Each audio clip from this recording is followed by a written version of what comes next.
जय श्री केदार, जय उत्तराखंड। स्वागत है आपका एक बार फिर से टारगेट एकेडमी के ऑनलाइन प्लेटफॉर्म पर। जैसे कि हमने उत्तराखंड के इतिहास में ऐतिहासिक काल पे चर्चा करी थी। ऐतिहासिक काल पे हमने माना कि उत्तराखंड में जो पहली राजनीतिक शक्ति जिसने उत्तराखंड पे शासन किया था वो थे कुड़िंद। ठीक है, ये हमने पिछली क्लास में पढ़ रखा है। कुड़िंदों के जो पता चलता है हमें उनकी मुद्राओं से पता चलता है। कुड़िंदों के बाद भारत में मैदानी क्षेत्र में शक और कुषाणों का प्रभाव पड़ा। कुषाणों की मुद्रा प्राप्त होती है उत्तराखंड में और शकों के सूर्य मंदिर। ये आपको मैंने उत्तराखंड के इतिहास में शुरू में भी लिखाया है कि उत्तराखंड के सूर्य मंदिर प्रमाण करते हैं कि यहाँ पर शकों का शासन होगा। ठीक, शकों के बाद उत्तराखंड में कुषाणों के बाद यहाँ योद्धे आए। योद्धे जो है जौनसार के पास शासन कर रहे थे। ठीक, जौनसार और हिमाचल प्रदेश के आसपास योद्धे शासन कर रहे थे। योद्धे के बाद हमने उत्तराखंड की एक और लोकल शक्ति पढ़ी थी, वार्ष्णेय वंश, जो शासन कर रहा था उस समय कहाँ पे, युगसैल में। युगसैल किसका प्राचीन नाम है? कालसी का। ये हम सब डिस्कस कर चुके हैं पिछली क्लासों में। यहाँ पर राजा सीलवर्मन का उल्लेख होता है जिनकी 3 यज्ञ वेदिकाएं प्राप्त हो चुकी हैं। कहाँ से? जगतग्राम बाड़वाला।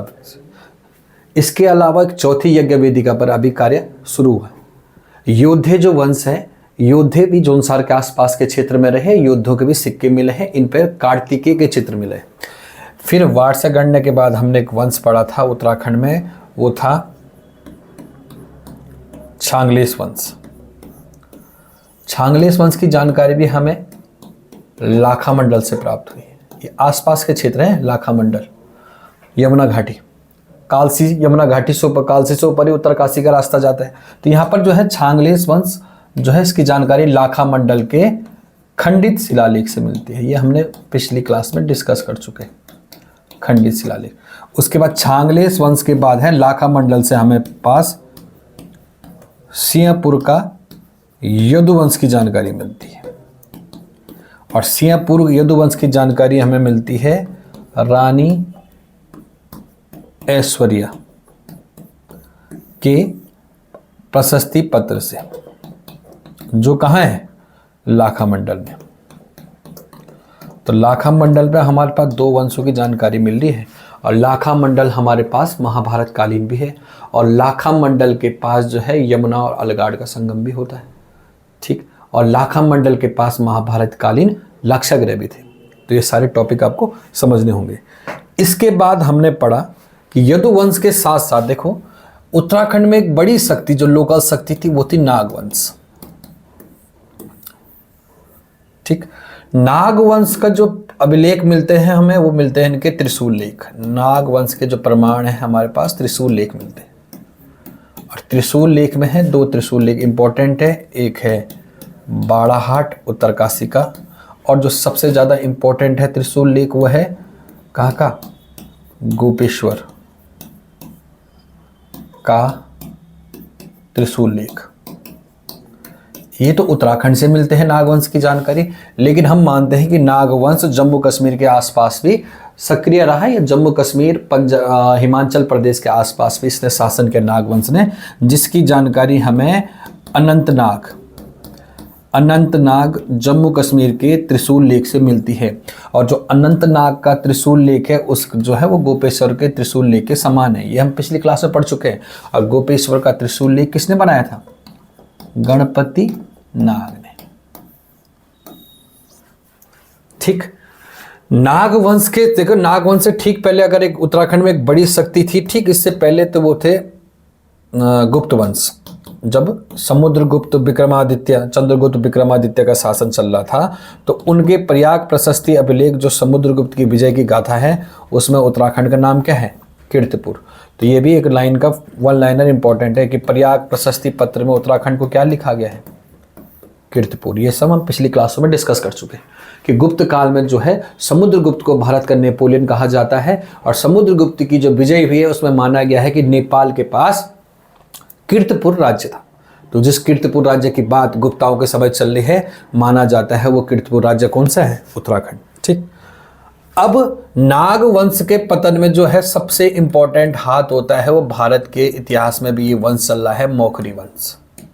आज की हेडिंग पड़ेगी मौखरी वंश, हेडिंग डालो मौखरी वंश, ठीक है। देखना, उत्तराखंड में नाग वंश के पतन के बाद, उत्तराखंड में नाग वंश के पतन के बाद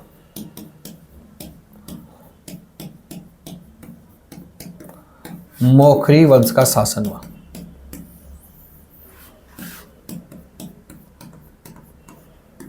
तो नागों को किसने हराया था? मौखरियों ने, याद रखना है। उत्तराखंड में नाग वंश की सत्ता समाप्त किसने करी थी? मौखरियों ने। और जो मौखरी वंश था ये शासन कर रहा था, ये राजपूत काल में सबसे इंपॉर्टेंट क्षेत्र हो जाएगा कन्नौज, और इस कन्नौज को डेवलप करने वाला था हर्षवर्धन। अब बाद में हर्षवर्धन की मृत्यु के बाद कन्नौज पर उत्तराधिकार का युद्ध होता है, कन्नौज के युद्ध होते हैं, ठीक। पाल प्रतिहार राष्ट्रकूट वंश, राजपूत राजा इस कन्नौज को जीतना चाहते हैं क्योंकि कन्नौज अपने समय पे सबसे ज़्यादा समृद्ध हो गया था, ठीक।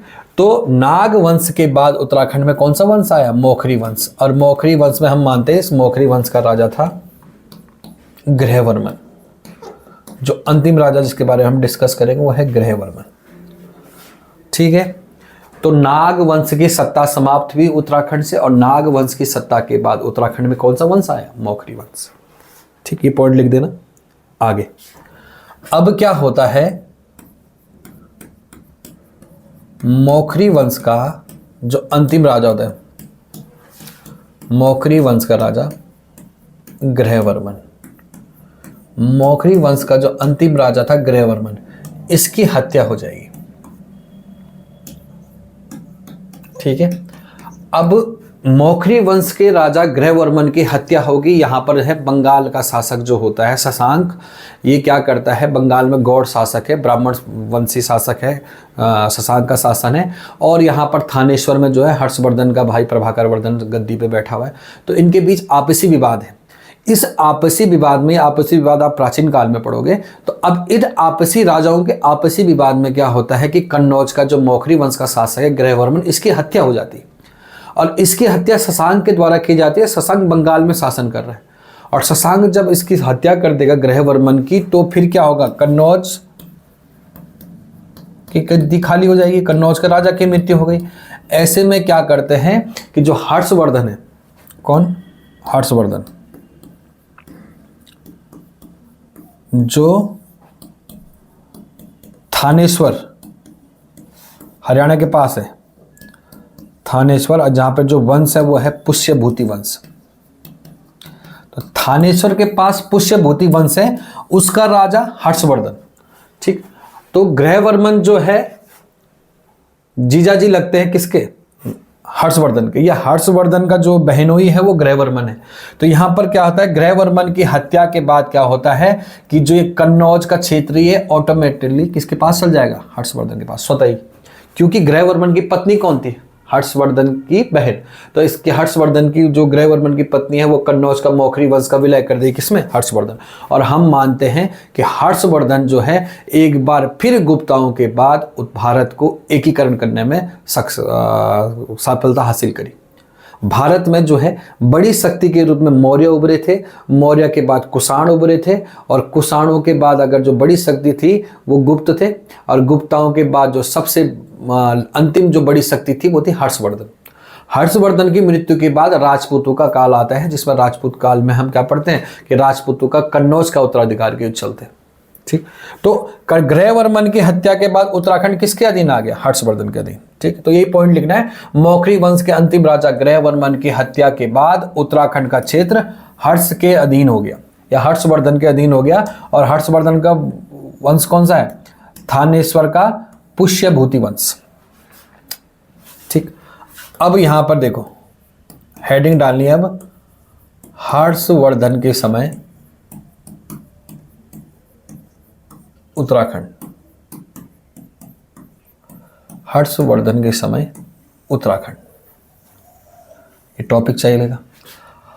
हर्षवर्धन के समय उत्तराखंड में अगर हम टॉपिक देखें, हर्षवर्धन के समय जब उत्तराखंड चला तो हर्षवर्धन जब राज कर रहा था तो हर्षवर्धन ने क्या करा, सबसे पहले जो है शशांक जिसने ग्रहवर्मन की हत्या करी थी सबको हराया, ठीक, असम के शासक की हेल्प ली थी, और उसके बाद जो है एक शक्तिशाली सत्ता स्थापित करने में हर्षवर्धन सफल रहे। तो हर्षवर्धन का जो शासनकाल है वो गुप्ताओं के बाद से फिर से फेमस शासनकाल है हर्षवर्धन का। हर्षवर्धन के समय एक यात्री आता है जिसका नाम होता है वेनसांग। क्या होता है? वेनसांग, जो भारत के इतिहास को जानने के लिए एक प्रमुख साहित्य ग्रंथ सीयूकी लिखता है और इसका यात्रा वृतांत होता है।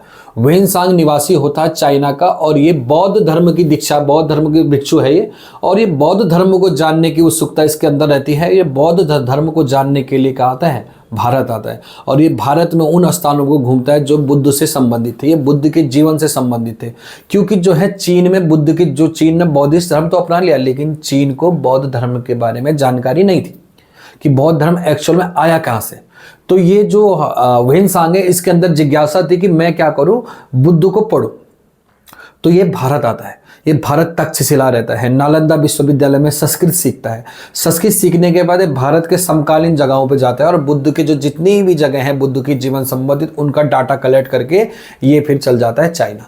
तो ये जो वेनसांग का जो यात्रा वृतांत है बहुत इंपॉर्टेंट है। तो वेनसांग वैसे 629 ईस्वी में से भारत आ गया था लेकिन ये उत्तराखंड आया 634 ईस्वी में। देखो ये पेपर में आया हुआ क्वेश्चन है। वेनसांग भारत में 629 में आ गया था, आया ये काबुल होते हुए आया है। उसके बाद ये कुछ समय जो है जम्मू कश्मीर के आसपास के क्षेत्र में रहा। क्योंकि जम्मू कश्मीर के आसपास क्यों रहा गुरुजी है? तो जम्मू कश्मीर के आसपास रहने का कारण है कि जम्मू कश्मीर के पास जो है चौथी बौद्ध संगति जो कनिष्क के समय हुई है वो जम्मू कश्मीर में हुई है। तो ये 1-2 साल जम्मू कश्मीर के आसपास के क्षेत्र में बिताता है। उसके बाद ये धीरे धीरे जो है 629 के बाद ये उत्तराखंड आता है 634 में। तो इस पर एक अलग टॉपिक बनेगा, ठीक है, वेनसांग। अब हर्षवर्धन के समय जो है उत्तराखंड, हमारे पास टॉपिक रहेगा हर्षवर्धन के समय उत्तराखंड की स्थिति क्या थी। तो हर्षवर्धन के समय उत्तराखंड की स्थिति देखो क्या थी। उत्तराखंड की स्थिति अब देखो, भारत में जो बड़ा राजा है वो हर्षवर्धन है, ठीक है, और जो हम उत्तराखंड थे हम मौखरियों के अधीन थे, लेकिन मौखरी वंश का जो शासक है ग्रहवर्मन उसकी हत्या हो गई तो हम ऑटोमेटिकली किसके अधीन हो गए? हर्षवर्धन के, ठीक, हर्षवर्धन। अब देखे इस समय क्या स्थिति है, नहीं बन पाएगा ऐसे ही बनाते हैं, ठीक है। उत्तराखंड, ये कुछ उत्तराखंड का मैप है हमारा। तो हर्षवर्धन के समय उत्तराखंड की स्थिति क्या है? हर्षवर्धन के समय उत्तराखंड की स्थिति इस प्रकार से है कि ये उत्तराखंड है हमारा और ये उत्तराखंड को अगर हम ऐसे बांटे,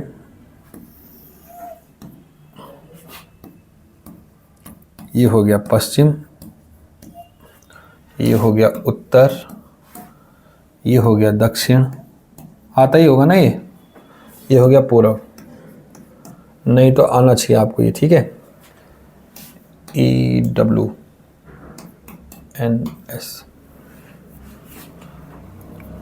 नॉर्थ ऊपर होगा। चलो, दक्षिण, उत्तर, पश्चिम, पूर्व। उत्तराखंड की स्थिति देखो तो उत्तराखंड की स्थिति यहाँ पर एक शासन है, जो राज्य है, यहाँ पर एक राज्य है जिसका नाम है, अब यहाँ पर इंपॉर्टेंट हो जाएगा ये राज्य, ठीक है, इसको मिटाता हूँ थोड़ा सा मैं।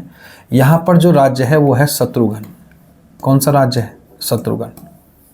तो फर्स्ट, हर्षवर्धन के समय, आपको हेडिंग डालनी है हर्षवर्धन के समय उत्तराखंड। तो हर्षवर्धन के समय उत्तराखंड में जो शक्ति है एक राज्य ये है जिसका नाम है शत्रुघ्न राज्य। तो फर्स्ट हो गया शत्रुघ्न राज्य। सेकंड जो राज्य चल रहा है वो ये है ऊपर का ऊपरी क्षेत्र, उत्तरी क्षेत्र जो है, इस उत्तरी क्षेत्र को बोला गया है, इस उत्तरी क्षेत्र का नाम है सुवर्ण गोत्र देश। क्या नाम है? सुवर्ण गोत्र देश। इसी का नाम बाद में चल के हम इतिहासकार मानते हैं, यही कौन सा देश रहा होगा? स्त्री देश। इसकी कहानी आगे बताऊंगा। शत्रुघ्न हो गया, सुवर्ण गोत्र देश हो गया, 2 राज्य हो गए। अब इसके अलावा एक राज्य जो है यहां पर है, यहां पर जो राज्य है उसका नाम है गोबिसाण। कौन सा राज्य है? गोबिसाण राज्य। गोबिसाण राज्य है। अब जो ये उत्तराखंड के सेंटर में है, जो उत्तराखंड के बीचों बीच जो सेंटर का क्षेत्र बचा, ये वाला, यहां पर एक शासन कर रही है एक शक्ति जिसका नाम है, जो उत्तराखंड के बिल्कुल सेंटर में है, उसका नाम है ब्रह्मपुर राज्य। कौन सा राज्य? ब्रह्मपुर राज्य। और इस ब्रह्मपुर राज्य में एक वंश शासन कर रहा है जिसका नाम है पौरव वंश। यह है एग्जैक्ट स्थिति। इसके अलावा यहां पर एक और राजा का नाम पता चलता है कि जो है पलेठी टिहरी के पास, पलेठी टिहरी के पास एक राजा का वर्णन मिलता है जिसका नाम है कल्याण वर्मन। क्या नाम है? कल्याण वर्मन। और कल्याण वर्मन का जो जानकारी है वह पलेठी के सूर्य मंदिर से मिलती है। ठीक है, इसे नोट में लिखना है इसको कि टिहरी के पास जो है इस समय पलेठी में कल्याण वर्मन का उल्लेख मिलता है। तो अब देखो, पहला तो ये हो गया शत्रुघ्न राज्य, दूसरा सुवर्ण गोत्र देश हो गया, तीसरा गोबिसाण हो गया, चौथा ब्रह्मपुर हो गया। इसमें जो है अब हर्षवर्धन के समय की जो एग्जैक्ट सही जानकारी देगा वो देगा वेनसांग। वेनसांग जब उत्तराखंड की यात्रा पे आता है हर्षवर्धन के समय, तो वेनसांग जब हर्षवर्धन के समय उत्तराखंड आ रहा है तो ये कहता है कि उत्तराखंड को जब जाना है हमने, तो उत्तराखंड की स्थिति इस तरीके से है कि यहाँ पर जो है वर्तमान उत्तराखंड की स्थिति बता रहे हैं कि जो इस तरफ जो है सबसे जो सेंटर ऑफ पावर है वो है ब्रह्मपुर राज्य। जो सबसे बड़ा है वो कौन है? ब्रह्मपुर। ब्रह्मपुर राज्य है सबसे बड़ा। इस वेनसांग कह रहे हैं, वेनसांग बोल रहा है कि जो सबसे बड़ा राज्य है वो ब्रह्मपुर राज्य है। इस ब्रह्मपुर राज्य की जो सीमा शुरू होती है वो मोइलो से शुरू होती है, जो हरिद्वार को माना गया। आगे हम लिखेंगे इसको, ठीक है। तो ब्रह्मपुर की सीमा मोइलो से शुरू होती है और मोइलो से हम ब्रह्मपुर राज्य में एंटर करते हैं। इसके बाद दूसरा पॉइंट वेनसांग क्या बोलता है? वेनसांग कह रहा है कि इसके बाद जो है ब्रह्मपुर राज्य के उत्तर की तरफ, किसकी तरफ? उत्तर की तरफ। ब्रह्मपुर राज्य के उत्तर की तरफ जो देश है उसका नाम है सुवर्ण गोत्र देश। ये सुवर्ण गोत्र राज्य है जिसको कलहण की राज तरंगणी में, किसमें? कलहण ने एक किताब लिखी है राज तरंगणी।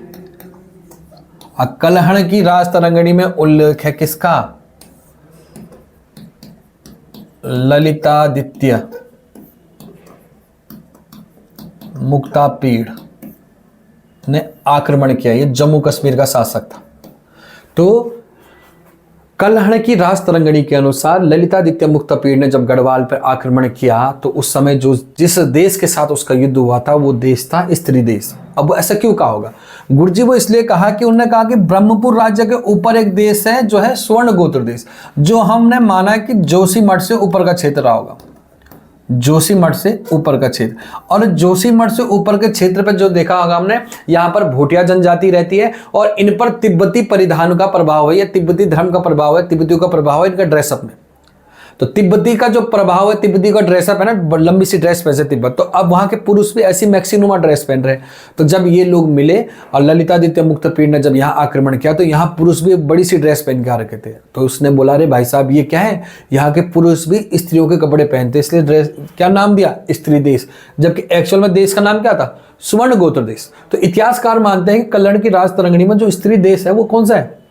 स्वर्ण गोत्र देश है। एक नंबर का क्वेश्चन कि कल्याण की राज तरंगणी में उत्तराखंड का किस क्षेत्र का नाम उल्लेखित है? स्त्री देश। जो सेंटर है वो ब्रह्मपुर राज्य है। उसके अलावा ये कहता है कि इसके दक्षिण में एक राज्य है जिसका नाम क्या है? गोबिसाण। क्या नाम है? गोबिसाण। और इस गोबिसाण में हमने एंटर करना है जहां का नाम है मंदावर। मंदावर से हम जो है मैं एंटर करूंगा गोबिसाण राज्य में। तो ये अपनी यात्रा वृत्तांत में वेनसांग बताएगा, अगला टॉपिक रहेगा। तो ठीक, अब इसको डायग्राम को समझ गए होंगे तो आप बना लेना इस डायग्राम को रोक के, ठीक है। चलो, तो हर्षकालीन उत्तराखंड हमारी हेडिंग थी, हर्षकालीन उत्तराखंड, ये डाल दिया। तो ऐसे लिखना है, हर्षकालीन उत्तराखंड में, ठीक है, हर्ष के समय उत्तराखंड में, सबसे पहले लिखो सुवर्ण गोत्र देश, उसके बाद सेंटर में ब्रह्मपुर, उसके बाद पश्चिम में शत्रुघ्न राज्य, उसके बाद दक्षिण में गोबिसाण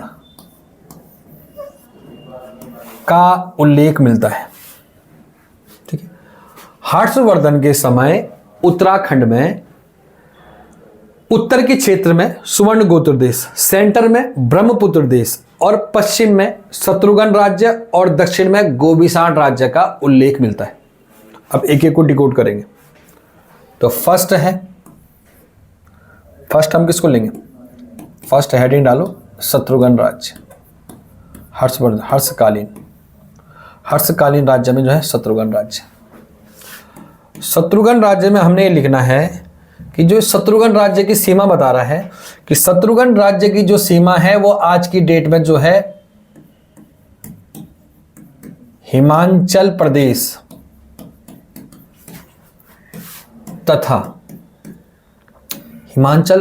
तथा उत्तरकाशी के मध्य, उत्तरकाशी का प्राचीन नाम भी तब शत्रुघ्न आता है, उत्तरकाशी के मध्य शत्रुघ्न राज्य था। अगला पॉइंट लिखना, जिसके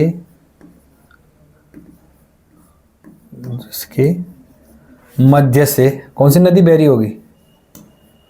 यमुना नदी बहती थी, ऐसा इसका नक्शा बताया गया है। ठीक है, यमुना नदी बहती थी।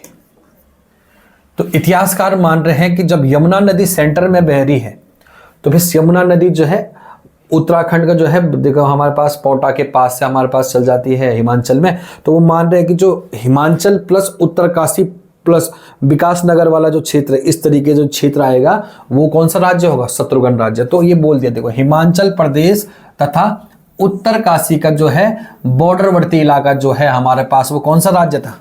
शत्रुघ्न राज्य था, जिसके मध्य से कौन सी नदी गुजरती थी? यमुना नदी गुजरती थी। तो ये देखो, इसमें देखो ये शत्रुघ्न राज्य में था गढ़वाल का कुछ क्षेत्र, हिमाचल का कुछ क्षेत्र, और गुरुजी एक क्षेत्र और याद रखना, वो क्षेत्र है सहारनपुर। सहारनपुर जाते हैं ना भैया, हरबटपुर से गाड़ी जाती है सहारनपुर की, तो गढ़वाल प्लस हिमाचल प्लस सहारनपुर जो है, सहारनपुर जो पोटा से पहले विकासनगर पड़ता है, विकासनगर से सहारनपुर जो है 40-50 किलोमीटर का अंतर है। तो ये मान रहे हैं कि गढ़वाल का क्षेत्र, कुछ गढ़वाल का क्षेत्र था, कुछ हिमाचल का क्षेत्र और कुछ सहारनपुर क्षेत्र था, और इसके बीच से कौन सी नदी आ रही है? यमुना नदी। तो ये कौन सा राज्य हो गया? शत्रुघ्न राज्य। ये हर्ष के समय जो है उत्तराखंड की स्थिति है। अगला शत्रुघ्न राज्य के बाद जो अगला राज्य है उसको पढ़ो सुवर्ण गोत्र देश। क्या नाम है? सुवर्ण गोत्र देश। स्वर्ण गोत्र देश को ये मान रहे हैं कि यह ब्रह्मपुर राज्य के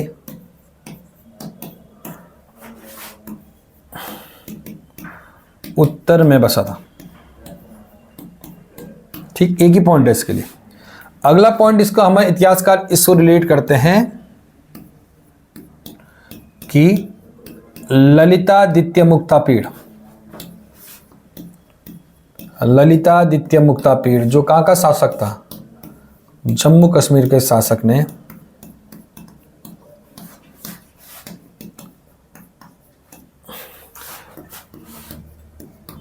इस क्षेत्र पर आक्रमण किया, जिसकी जानकारी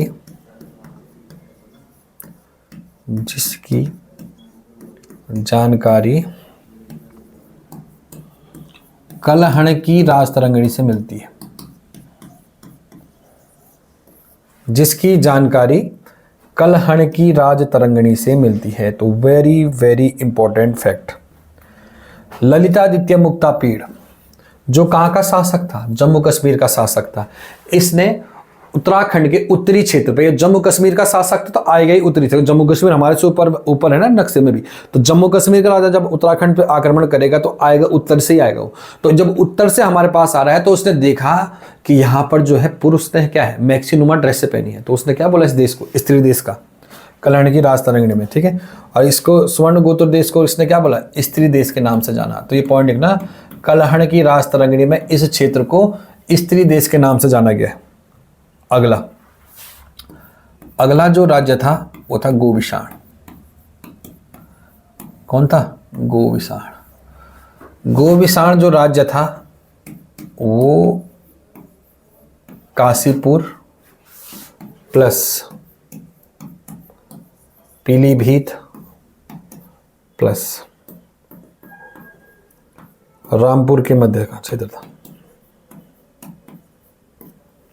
ठीक है। तो जो गोविषाण राज्य था तीसरा वो कहाँ था, काशीपुर। गोविषाण किसका प्राचीन नाम है, काशीपुर का।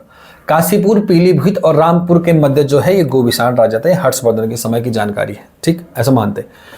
अब जो चौथा था जो सबसे इंपॉर्टेंट है, जिसके बारे में सबसे ज्यादा लिखा गया है वह है चौथा, ब्रह्मपुर। ब्रह्मपुर राज्य है, तो हेडिंग डालना ब्रह्मपुर राज्य, ये इंपॉर्टेंट हेडिंग है। तो लिखना हर्षवर्धन के समय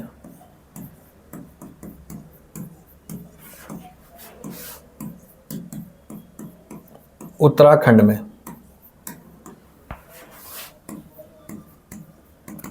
सबसे विस्तृत राज्य ब्रह्मपुर था, ठीक है। अगला पॉइंट लिखना, ह्वेनसांग ने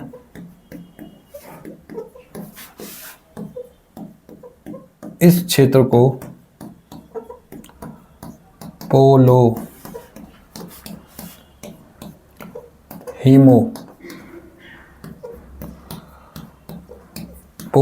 हिमोपोलो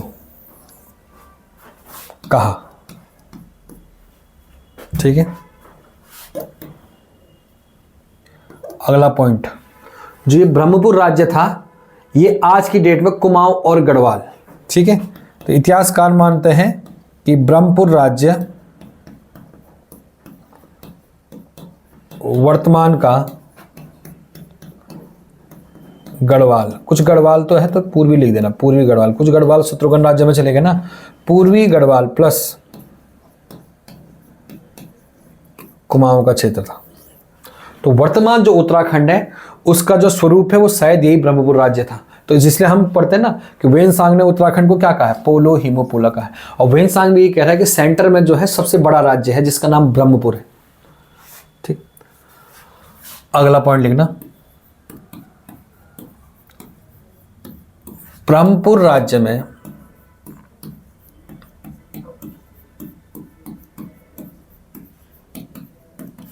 पौरव वंश, ये बहुत इंपॉर्टेंट हो गया, इसको हेडिंग डाल देना। ब्रह्मपुर राज्य में पौरव वंश की जानकारी मिलती है। ब्रह्मपुर राज्य में पौरव वंश की जानकारी मिलती है। अब हमारी अगली हेडिंग यही रहेगी, ठीक। अब हेडिंग डालो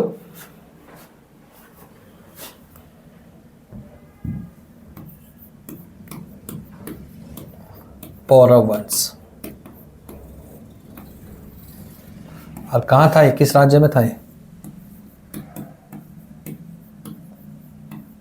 ब्रह्मपुर का पौरव वंश, ये थे ब्रह्मपुर क्षेत्र में जो सेंटर ऑफ उत्तराखंड था, तो पौरव वंश, ठीक।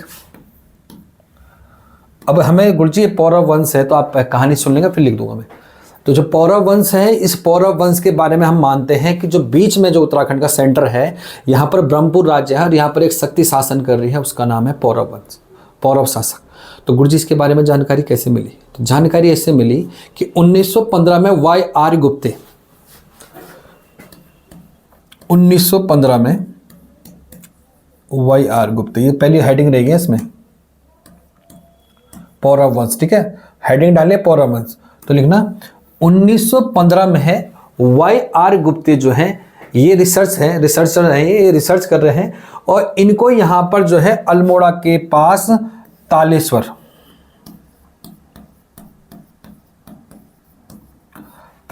में अभिलेख और ताम्रपत्र मिलते हैं। और कब मिलते हैं? 1915 में। जो YR गुप्ता जो है तालेश्वर में जो ताम्रपत्र ढूंढते हैं, तालेश्वर में जो अभिलेख ढूंढते हैं, इन अभिलेखों पर से आधार पर हमने माना, YR गुप्ते कह रहे हैं कि यहां पर जो है पौरव वंश की जानकारी मिल गई हमें, कि जो ब्रह्मपुर राज्य है इसमें किसकी जानकारी मिल गई हमें? पौरव वंश की। यहां तक कि वेनसांग ने भी उत्तराखंड का ब्रह्मपुर राज्य के वंश की जानकारी नहीं दी। वेनसांग ने सिर्फ ये कहा कि यहां पर ब्रह्मपुर राज्य है, लेकिन ब्रह्मपुर राज्य में पौरव वंश की जो जानकारी दे रहा है वो एकमात्र, वेरी वेरी इंपॉर्टेंट, एकमात्र जो है तालेश्वर ताम्रपत्र दे रहा है, तालेश्वर अभिलेख दे रहा है, इंपॉर्टेंट। और किसने ढूंढा तालेश्वर ताम्रपत्र? 1915 में YR गुप्ते ने। तो बहुत इंपॉर्टेंट लिख देना और लिखो कॉपी में, ब्लैक नीले हरे पेन से, जैसे पेन से लिखते हो वैसे पेन से लिखो, पर लिखो वेरी इंपॉर्टेंट कि उत्तराखंड में पौरव वंश की जानकारी का मुख्य स्रोत तालेश्वर का अभिलेख और ताम्रपत्र है। तालेश्वर ताम्रपत्र हमें इस बात की पुष्टि करता है कि उत्तराखंड के ब्रह्मपुर राज्य में कौन शासन कर रहे थे? पौरव वंश शासन कर रहे थे। तो पौरव वंश की जानकारी कौन दे रहा है? तालेश्वर ताम्रपत्र। जबकि ब्रह्मपुर राज्य की जानकारी हमें वेनसांग भी दे रहा था। ओके, ये हो गया तालेश्वर ताम्रपत्र। अब इस तालेश्वर ताम्रपत्र की भाषा क्या है? तालेश्वर ताम्रपत्र की भाषा क्या है? तो तालेश्वर ताम्रपत्र की जो भाषा है वो है संस्कृत। एक नंबर देखो, ऐसे लिखा, ऐसे बनाना आपने, तालेश्वर ताम्रपत्र की भाषा, जिसमें बना रहा हूं डायग्राम। अगला पॉइंट ये है, तालेश्वर ताम्रपत्र की भाषा क्या है? संस्कृत। ठीक, और तब संस्कृत है तो लिपि क्या है गुरुजी? लिपि वही है जो हम पढ़ते हुए आ रहे हैं, ब्राह्मी लिपि। ठीक, तो लिपि ब्राह्मी है, भाषा संस्कृत है तालेश्वर ताम्रपत्र की। और किसके बारे में पता चल रहा हमें इसके में? तालेश्वर ताम्रपत्र में। बहुत बार, जितनी बार बोलूंगा क्लास में उतनी बार रिपीट होगा ये। ऐसे मत बोलना गुरुजी कितनी बार रिपीट करें। गुरुजी इसलिए रिपीट करेंगे क्योंकि तुम्हारे दिलो दिमागों में ये बात आ जानी चाहिए कि जो पौरव वंश की जानकारी है वो सिर्फ और सिर्फ तालेश्वर ताम्रपत्र से मिली है। और तालेश्वर ताम्रपत्र संस्कृत भाषा में लिखा है, जिसकी लिपि ब्राह्मी है। ढूंढा किसने? YR गुप्ते ने। ठीक ठीक, अगला पॉइंट लिखना गुरुजी, तब ये भी इंपॉर्टेंट है। ब्रह्मपुर के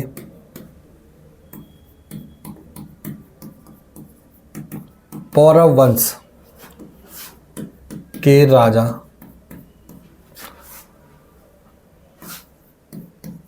इस क्षेत्र को, ब्रह्मपुर क्षेत्र का है, इस क्षेत्र को, ये भी इंपॉर्टेंट है, पर्वताकार राज्य के नाम से जानते थे।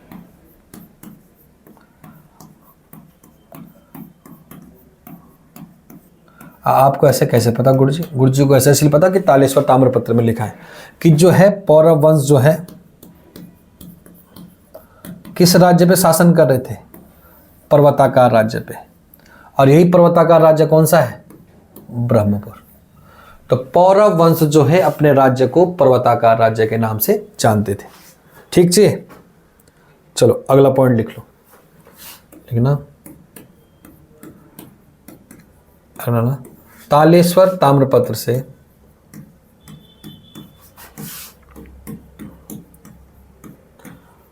पौरव वंश के प्रशासन की जानकारी मिली।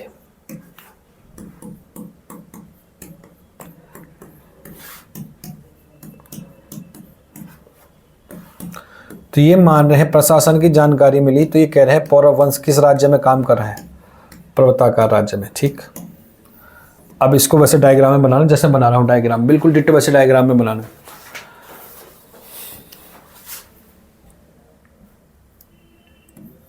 राज्य का नाम है पर्वताकार राज्य। ठीक, कौन शासन कर रहे हैं? पौरव वंश। और किसको देख के मैं बता रहा हूं? ये बता रहा हूं मैं तालेश्वर ताम्रपत्र, तालेश्वर अभिलेख। और तालेश्वर अभिलेख में जो है इनके कुछ प्रशासनिक शब्द लिखे गए। उन प्रशासनिक शब्दों के बारे में लिखने क्या क्या लिखा हुआ, जैसे इनकी जो है मापन की इकाई है द्रोण माप, कुल्या माप, जो आगे चल के हमने माना है कि ये भूमि मापने की इकाई थी, द्रोण कुल्या। ठीक है, ये भूमि मापने की इकाई थी। तो इसी तरीके से पौरव वंश का जो प्रशासन मिलता है, इसके बारे में पौरव वंश के प्रशासन की जानकारी मिलती है किसमें? तालेश्वर में।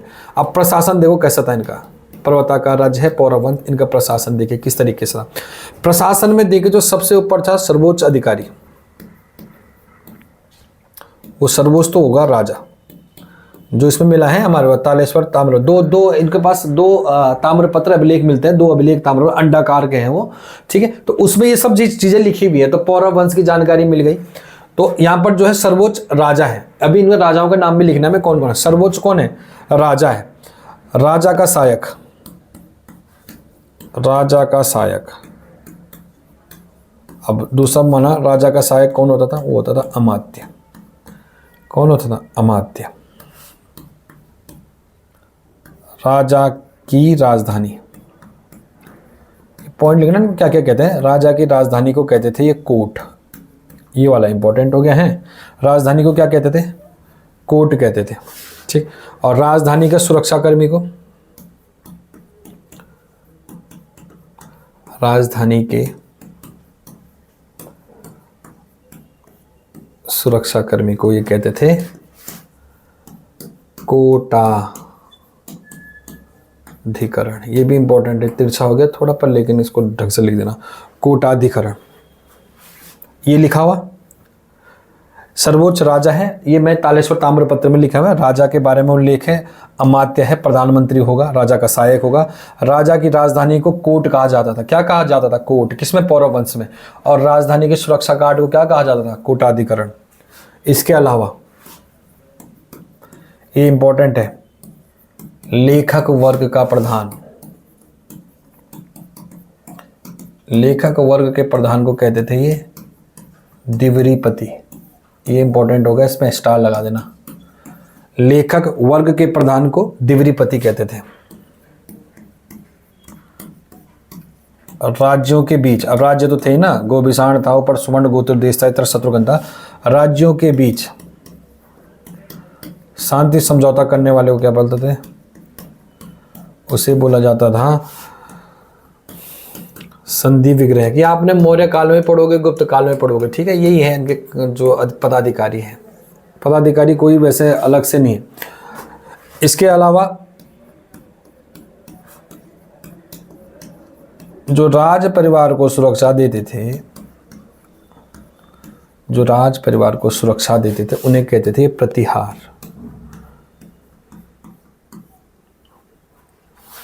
प्रतिहार। ठीक, उसके अलावा ये एक बार पेपर में आया भैया,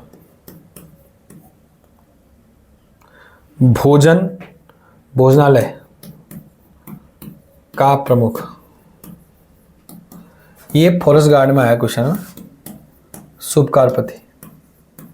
और ये पता किस में आया? ये पूछा, ये एक्चुअल में ये पता, शुभकारपति जो है चंदों में था, उसके पौरवों में था, उसके अलावा गुप्ताओं में था। लेकिन क्यों, पता नहीं क्यों चंद में दे दिया उसने आंसर कि चंदों में। तो सूपकार मतलब सूप है, पीने का सूप है। कौन बनाएगा सूप? भोजनालय में बनेगा। तो भोजनालय का प्रमुख कौन है? शुभकारपति। इसके अलावा ये भी इंपॉर्टेंट है, ये दोनों इंपॉर्टेंट है। ठीक है, इसे डब्बे में डाल देना, इसलिए मैंने स्क्रीन क्लीन कर दिया। सैन्य प्रमुख को बोला गया है बलाध्यक्ष। देखो, सेना के पास हमेशा बल होता है, तो बलाध्यक्ष, सेना का प्रमुख बलाध्यक्ष। इसके अलावा जो सेना हमारे पास है, पैदल सेना, पैदल सेना का प्रमुख जो था उसको बोला गया, इसने क्या बोला इसको? जमनपति। एक ही हो गया फैक्ट। दोनों इंपॉर्टेंट है ये। लेखक वर्ग का प्रधान द्विवेदीपति भी इंपॉर्टेंट है, सूबकारपति पेपर में आ गया है। सैन्य प्रमुख बलाध्यक्ष है। अब पहला सेना का प्रमुख कौन है? जमनीपति। आगे अब इनके बारे में देखो, जितनी जानकारी मिली उतना हम डिस्कस कर लेते हैं। एक मिली इनकी भू व्यवस्था के बारे में जानकारी। भू व्यवस्था के बारे में इनकी जानकारी जो मिली है कि आय का जो प्रमुख स्रोत था इनका, आय का प्रमुख स्रोत, आय का प्रमुख स्रोत वो था भूमिकर। वो क्या था? भूमिकर। पौरवों का जो आय का प्रमुख स्रोत था ये भूमिकर। ये बहुत इंपॉर्टेंट रहेगा, ठीक है, नोट करना। भूमिकर को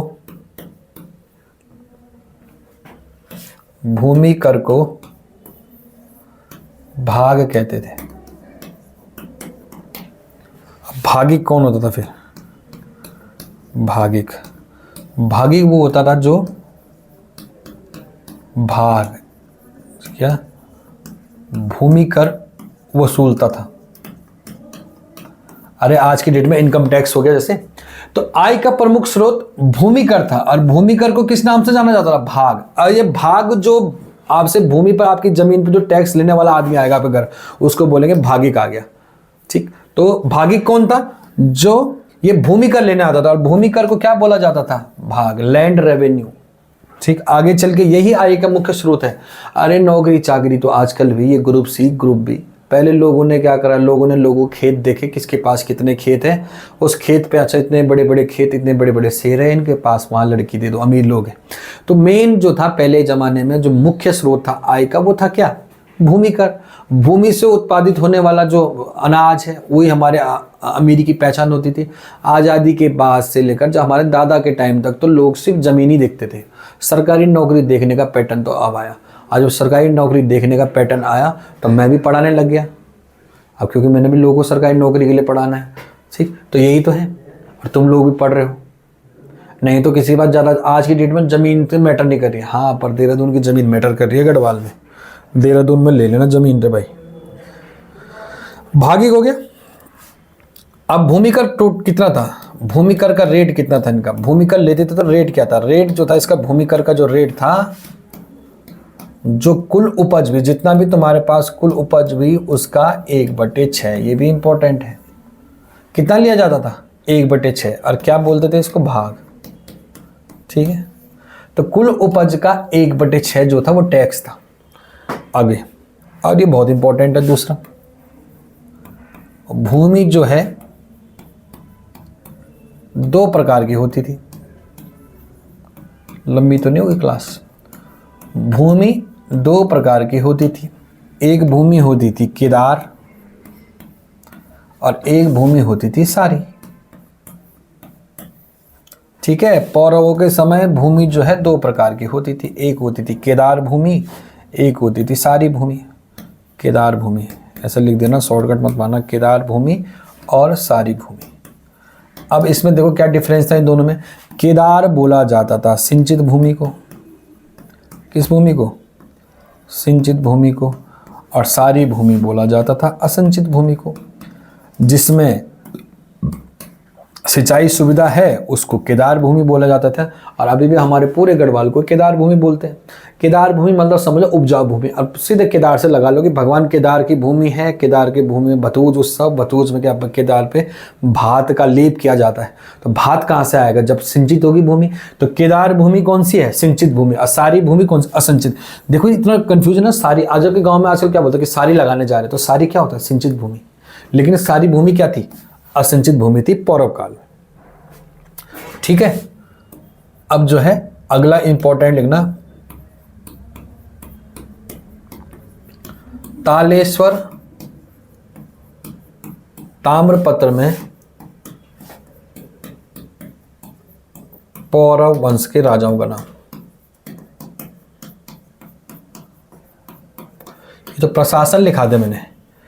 अब कुछ राजाओं का नाम उल्लेखित है, ठीक। कुछ राजाओं का नाम उल्लेखित है पौरव वंश में। अब ये राजा कौन है? तो जो सबसे पहला राजा है वो है, यहां पर आएगा विष्णुवर्मन। ऐसे डालना है, विष्णुवर्मन। जो पहला राजा है वो है विष्णुवर्मन। विष्णुवर्मन के बाद जो दूसरा राजा आता है उसका नाम है वृषवर्मन। ये तालेश्वर ताम्रपत्र में उल्लेखित राजा है। तालेश्वर ताम्रपत्र में पौरव वंश के राजाओं का नाम, टोटल 5 राजा है उल्लेख, ठीक है। टोटल कितने राजा हैं तो लिख देना, नोट करके लेना, यहाँ पे लिख देना कुल 5 राजा का नाम उल्लेखित है। कुल 5 राजाओं का नाम है। तो पहला हो गया वृषवर्मन, विष्णुवर्मन, दूसरा हो गया वृषवर्मन, तीसरा है अग्निवर्मन।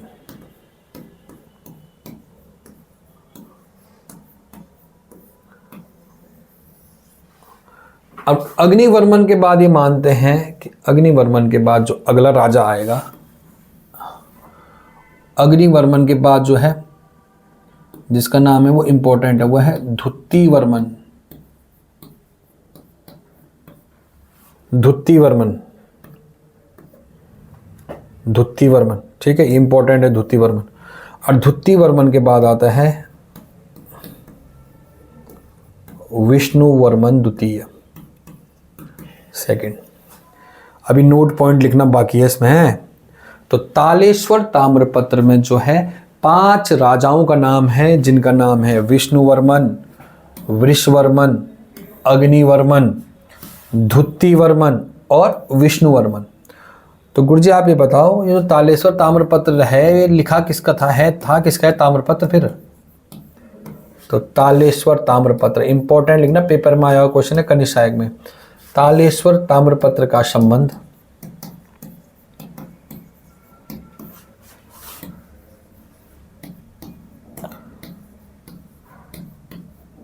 धुत्तीवर्मन से है। मानते हैं कि तालेश्वर ताम्रपत्र किसका है? धुत्तीवर्मन का है। 1 नंबर का पेपर में आया क्वेश्चन है। अभी आसान लग रहा होगा ना, लेकिन जब पेपर में दिखेगा ना सारे वर्मन, तो वहीं पर आत्मा परमात्मा में चल जाएगी और बेहोश से हाथ कांपने लग जाएंगे गोले मारते हुए। जिस आदमी की तैयारी बिल्कुल सही हो रखी होगी ना, जो बिल्कुल एग्जैक्ट पेपर के लिए पढ़ रहा है, तो जब ऐसे क्लोज ऑप्शन देखता है ना तो घबराहट हो जाती है, पेन हिलने लगे। जहाँ पेन हिला वहाँ 50-50 हो गया आंसर होने का। और जहाँ कॉन्फिडेंस ऐसा लगा कि यही है, चाहे वो गलत है, और मन हिला नहीं, तो सही होने के चांस 75%। और जहाँ मन ने बोला दिमाग और मन के बीच द्वंद्व हो गया, दिमाग कह रहा नहीं तूने तो पढ़ रखा था, मन कह रहा नहीं ये लग रहा मुझे, तो यहाँ पर जब आदमी के ये अंतर्द्वंद हो जाएगा तो गलत होने के चांसेस 50-50 है। और आदमी का अगर गलत पे भी कॉन्फिडेंस है कि हाँ यही होगा, ज़्यादा नहीं सोच रहा यही होगा, तो सही होने के चांस 75% है कि आदमी ज़्यादा नहीं सोच रहा क्वेश्चनों के बारे में। क्योंकि अब देखो यहाँ पर आएगा तालेश्वर ताम्रपत्र का संबंध किस पौरव वंश के राजा से। अब पौरव वंश के राजा मैंने कौन कौन? विष्णुवर्मन, विष्णुवर्मन के बाद विश्ववर्मन, वृषवर्मन के बाद अग्निवर्मन, अग्निवर्मन के बाद धुत्तीवर्मन और धुत्तीवर्मन के बाद विष्णुवर्मन द्वितीय। अब किसका है? तो धुत्तीवर्मन का है। और इसमें धुत्तीवर्मन और विष्णुवर्मन का नाम है। तालेश्वर ताम्रपत्र में 2 राजाओं का नाम है, एक है धुत्तीवर्मन का नाम में लिखा हुआ और विष्णुवर्मन का नाम में लिखा हुआ। आयोग ने माना है, आंसर आया है कि तालेश्वर ताम्रपत्र किसका है? धुत्तीवर्मन का है। ठीक, तो मैंने नहीं माना, ये आयोग ने माना है क्वेश्चन, और इसका आंसर धुत्तीवर्मन दिया है, जो कि बिल्कुल सही है। कटौच के हिसाब से भी लिखा हुआ, कटौच ने भी लिखा हुआ धुत्तीवर्मन है। यशवंत सिंह कटौच की किताब उठाओगे वो भी कहेगा जो है तालेश्वर ताम्रपत्र से पौरव वंश की जानकारी मिली है, जो संभवतः धुत्तीवर्मन का होगा। जबकि इसके पहले के राजा जो है विष्णुवर्मन, वृषवर्मन, अग्निवर्मन। जहां तक कि कई किताबों में लिख रहा है कि अग्निवर्मन जो है पौरव वंश का संस्थापक राजा रहा होगा। ऐसा इसलिए क्योंकि जो है अग्निवर्मन सबसे प्रतापी शासक होने के प्रमाण मिल रहे हैं कि अग्निवर्मन सबसे प्रतापी शासक रहा होगा। लेकिन हमें इस पे नहीं जाना है, हमें तालेश्वर ताम्रपत्र में जो है पौरव वंश की जानकारी मिलती है। और तालेश्वर ताम्रपत्र किसका है? धुत्तीवर्मन का। और तालेश्वर ताम्रपत्र से कितनी चीजें पता चली हमें? इससे पिछले जो मैंने पढ़ा है ना प्रशासन, वो तालेश्वर ताम्रपत्र से पता चला। और इसे मैंने आखिरी में इसलिए पढ़ा है क्योंकि रिलेट कर पाओगे किसका था, समझ रहे हो? तो तालेश्वर ताम्रपत्र में 5 राजाओं का नाम उल्लेखित है। अब जो है ये पौरव वंश की जानकारी हो गई। तो अब हमने यहाँ पर ये पढ़ा है कि हर्ष के समय जो है उत्तराखंड में जो बड़ी शक्तियाँ थी वो कौन कौन सी थी? तो सबसे बड़ी शक्ति थी ब्रह्मपुर राज्य। ब्रह्मपुर राज्य के जो उत्तर में जो क्षेत्र था वो था सुवर्णगोत्र देश, जिसको स्त्री देश सुना जाना। और अगर हमने देखा हिमाचल और उत्तरकाशी की सीमा पर शत्रुघ्न राज्य था। इसके अलावा दक्षिण में गोविशाण था, जो काशीपुर वर्तमान में पीलीभीत और रामपुर के आसपास का क्षेत्र है। इसके अलावा हमने जो एक राज्य, अगर हम एक राजा का नाम और आता है, उस राजा का नाम में लिख देना कल्याण वर्मन, नोट करके लिखना कल्याण वर्मन। और कल्याण वर्मन की जो जानकारी मिलती है हमें इसके पलेठी के सूर्य मंदिर से। पलेठी के सूर्य मंदिर से जो है कल्याण वर्मन की जानकारी मिलती है। ठीक है भैया, पलेठी के सूर्य मंदिर से कल्याण वर्मन की जानकारी मिलती है। अच्छा, इसके अलावा जो कल्याण वर्मन का जो ये लिपि है, यहाँ पर जो पलेठी का सूर्य मंदिर है, यहाँ पर जो लिपि लिखी है वो है ब्राह्मी। कौन सी लिपि है? ब्राह्मी। और इस वंश का जो स्थापन था वो था आदित्य वर्मन। कौन था? आदित्य वर्मन। तो जो कल्याण वर्मन की जानकारी दे रहा है वो पलेठी का सूर्य मंदिर दे रहा है, जो टिहरी के लुलेरा घाटी में। ठीक, तो यहाँ पर जो है कल्याण वर्मन एक छोटा सा राजा जो है टिहरी के आसपास का, पता चलता है कि यहाँ पर कल्याण वर्मन है इस समय का। ठीक, कार्य टाइम पीरियड इसी समय बता रहा है, जिसकी जानकारी पलेठी के सूर्य मंदिर से मिलती है। तो बहुत इंपॉर्टेंट है। पलेठी का सूर्य मंदिर कहाँ है? टिहरी में। किसकी जानकारी मिली है? कल्याण वर्मन की। और कल्याण वर्मन ने यहाँ ये सूर्य मंदिर बनाया होगा। ओके, तो आज की क्लास में इतना ही। कल हम पढ़ेंगे वेनसांग का उत्तराखंड की यात्रा। हर्षवर्धन के समय जो है वेनसांग की उत्तराखंड की यात्रा। अब इसके बाद क्या होगा, देखो यहाँ पर जो कन्नौज का मोखरी वंश है, उसका ग्रह वर्मा की हत्या के बाद हम हर्षवर्धन के अधीन हो गए, उत्तराखंड के लोग। अब हर्षवर्धन की मृत्यु के बाद क्या स्थिति होगी? हर्षवर्धन की मृत्यु के बाद स्थिति ये होगी कि जो है यशोवर्मन जो है वो बनेगा मोखरी वंश का राजा। कौन बनेगा? यशोवर्मन। ये कल की क्लास में डिस्कस करेंगे। गुरु जी ठीक है, समझ पा रहे हो ना किस तरीके से हम हर्षवर्धन के अधीन हुए हैं? हर्ष के अधीन हम, कन्नौज के अधीन थे हम, और कन्नौज का राजा ग्रहवर्मन की हत्या हो गई, तो ऑटोमेटिकली हम किसके अधीन हो गए? हर्षवर्धन के। हर्षवर्धन के समय उत्तराखंड की स्थिति मैंने आपको इस क्लास में बता दी। अब इसके बाद क्या होगा कि फिर जब हर्षवर्धन की मृत्यु हो जाएगी, कन्याकुब्ज का विघटन हो जाएगा, तो अब छोटी छोटी शक्तियाँ फिर से बड़ी हो जाएंगी। इस क्रम में क्या होगा कि यशोवर्मन जो है मोखरी राजा बनेगा, मोखरियों का राजा बनेगा। यशोवर्मन क्या करेगा? फिर से गढ़वाल पर आक्रमण करेगा, और गढ़वाल पर आक्रमण करने के बाद ये पौरव वंश को क्या करेगा? परास्त कर देगा। अब यहाँ पर जो उत्तराखंड का ये पौरव वंश है ना, लास्ट ये लिखना है, पौरव वंश को कन्नौज के मोखरी राजा, कन्नौज के मोखरी राजा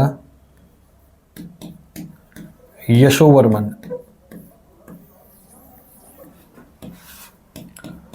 द्वारा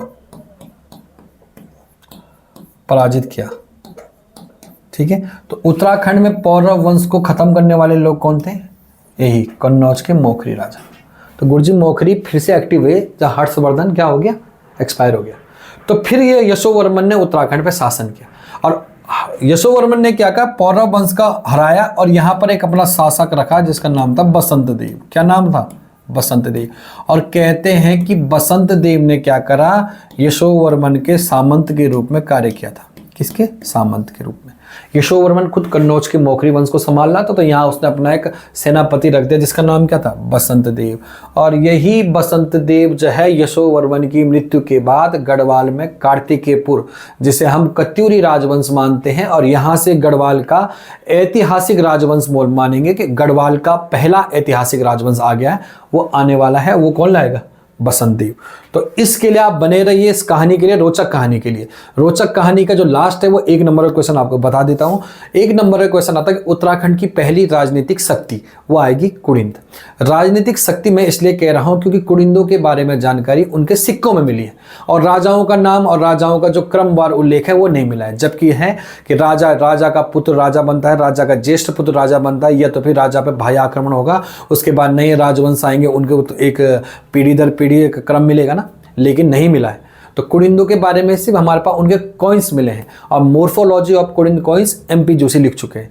इसके बाद क्या होता है कि जो बसंत देव जो कार्तिकेयपुर की स्थापना करेगा, ये बसंत देव के बाद इस कार्तिकेयपुर में राजाओं का नाम भी उल्लेखित होगा कि फलाने के बाद फलाना राजा आया, ठीक, इस राजा का बेटा ये हुआ, इस राजा का बेटा ये हुआ, इस राजा का बेटा ये हुआ। तो अब पीढ़ी दर पीढ़ी आ रहे हैं ना, जब पीढ़ी दर पीढ़ी इतिहास मिलने लगा तो हमने माना कि ये उत्तराखंड का ऐतिहासिक राजवंश को है। कौन? जिसका ऐतिहासिक मतलब जिसका इतिहास मिलता है, ऐतिहासिक जिसका इतिहास मिला है पूरी तरीके से। और राजनीतिक शक्ति मतलब थी, राजनीतिक शक्ति मतलब शक्ति थी और जिसके बारे में जानकारी का अभाव है। लेकिन ऐतिहासिक राजवंश का मतलब क्या हो गया? जिसका इतिहास हमें पढ़ना है, अब इतिहास मिलेगा हमें, वो कत्यूरी से मिलेगा। तो उत्तराखंड का ऐतिहासिक राजवंश कत्यूरी और उत्तराखंड की पहली राजनीतिक शक्ति कुड़िंद। उत्तराखंड पर आक्रमण करने वाली पहली बाह्य शक्ति कौन है? मौर्य। कैसे बोला? अरे अशोक का कालसी शिलालेख, उत्तराखंड के जो लोकल लोग कुड़िंद किसके अधीन हो गए थे? मौर्यों के। उसके बाद गुप्ताओं के समय उत्तराखंड को किस नाम से जाना गया है? कीर्तिपुर के नाम से। तो ये सब को क्लास के रूम को आप देखो, आप चाहे नोट्स वन लाइनर बनाओ लेकिन कहानी दिमाग में फिट करके रखो, ठीक है। ओके, आज के लिए इतना ही, थैंक यू।